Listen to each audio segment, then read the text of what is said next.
Welcome back to TMRE.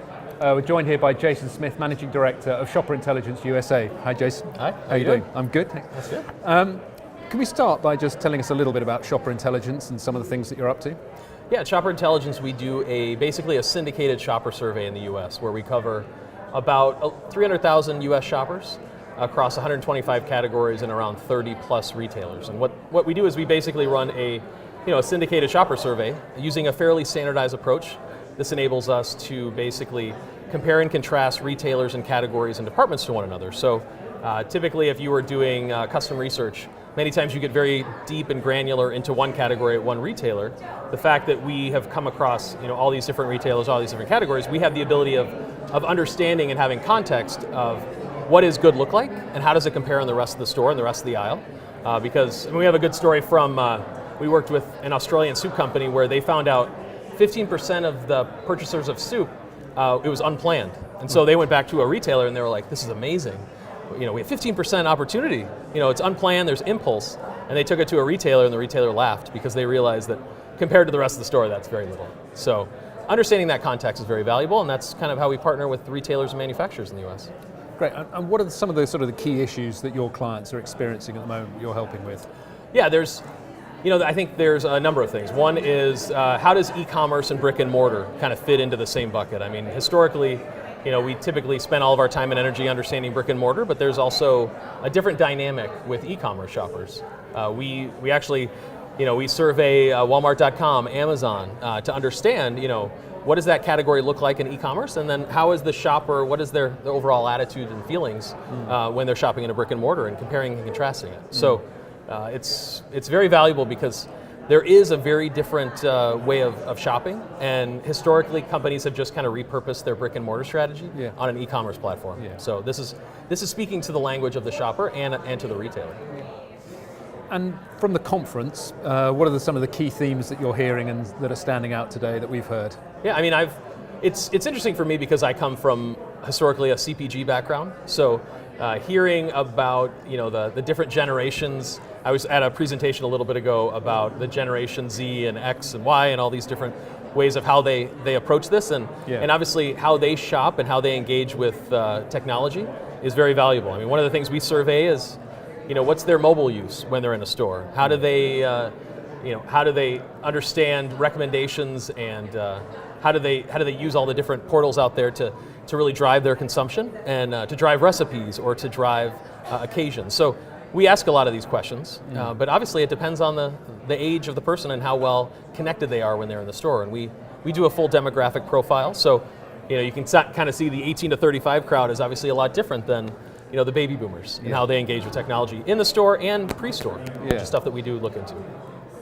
And if we look ahead, the industry overall, what do you think some of the biggest challenges facing the industry?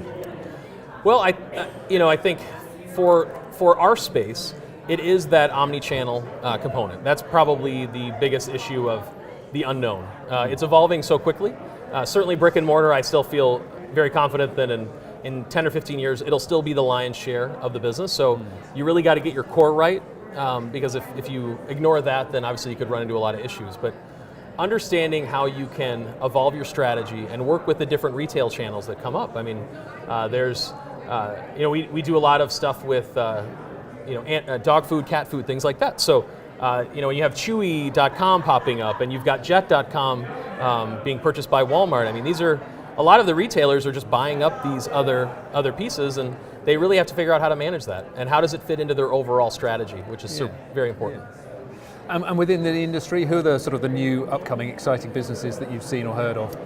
Well, I've got a friend that's over in neuromarketing research, where it's like subconscious and things like that. And that's they're hooking up things to your hands and understanding like how the sweat glands and the neurologically you're kind of subconsciously reacting to things. I think that's kind of cool.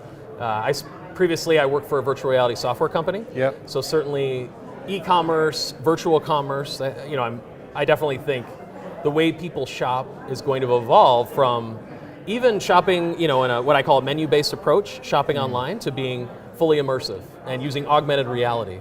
Augment could be used in a physical sense too, where you can actually, just from looking at something, pull up recipes or promotions or different type of components. And I think that how augment kind of fits into the physical world will be kind of a neat thing to see over the next 5 to 10 years. Yeah.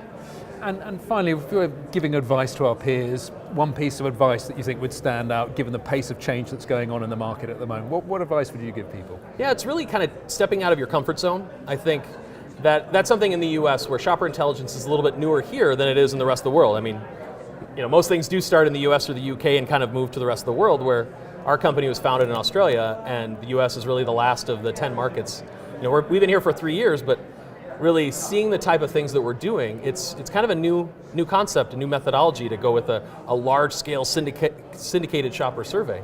So I always challenge our clients and prospective clients to kind of really kick the tires on a lot of different things, because there's a lot of technology out there. There's a lot of new ways to do it. The old ways, they've been done for a long time, and so if and a lot of their competition is doing the same thing. So if everyone's doing the same thing, it's usually good to kind of differentiate yourself. And since I work with a lot of people in shopper insights and category management, coming to retailers with new ideas and having some fact-based data to support it is really valuable, because you can always just do a gut check and just kind of say, oh, you should try this, but unless you have some fact-based data to support it, like a Walgreens per se, they make a $1,000 mistake at a store times by 8,000 stores, it's a big issue. So if you can kind of come to the table with the right concept early on, it can certainly limit the risk that they have long term.